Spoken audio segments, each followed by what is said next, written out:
Kaunay sa sunod na hakbang ng Senado sa impeachment ni Vice President Sara Duterte, naniniwala si Senadora Loren Legarda na dapat hintayin muna ang apela ng Kamara sa Korte Suprema.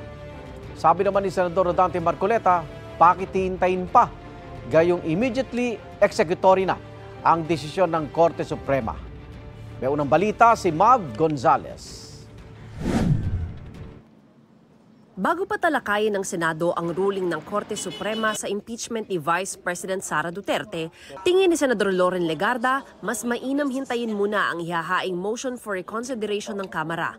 Dapat daw magkaroon ng due process, anuman ang personal na paniniwala sa issue. We should not decide prematurely until the House of Representatives has exhausted all legal remedies. Rinerespeto ko ang naging ruling ng Supreme Court.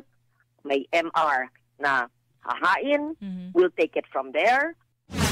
Sa pagkakatanda raw ni Legarda, dapat mag-convene sila ulit bilang Senate Impeachment Court para talakayin ito. I'm not certain that was discussed in the caucus, but if I'm not mistaken, in the previous Congress there was a commitment to reconvene as an impeachment court in the new Congress. Pero kung si Senador Rodante Marcoleta ang tatanungin, bakit pa raw maghihintay ng motion for reconsideration?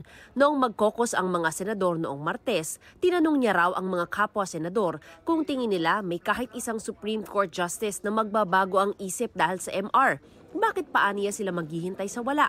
Sa tagal na raw niyang litigation lawyer, pag ganito ang tenor ng desisyon at sinabi pa ng Korte Suprema na immediately executory, ang ibig sabihin daw nito ay sinasara na lahat ng pintuan para mag-motion for reconsideration. Dagdag ni Senador Bato de la Rosa, base sa desisyon ng mayorya ang mga aksyon ng Senado at napagkasunduan nila ang August 6. Kung baguhin man aniya ng Korte Suprema ang desisyon nito dahil sa MR ng Kamara, palagay niya ay pwede ring baguhin ng Senado ang desisyon nila. Wala raw dapat ipag-alala rito ang Kamara. Sinusubukan pang makuha ang reaksyon dito ng Kamara, bagamat nauna na silang naghayag ng pangamba na baka pagbotohan ng Senado ang impeachment ruling ng Korte Suprema nang hindi pa nahihintay ang kanilang ihahaing MR bago mag-August 9. Ito ang unang balita. Mav Gonzalez para sa GMA Integrated News. Igan, mauna ka sa mga balita, mag-subscribe na sa GMA Integrated News sa YouTube para sa iba't ibang ulat sa ating bansa.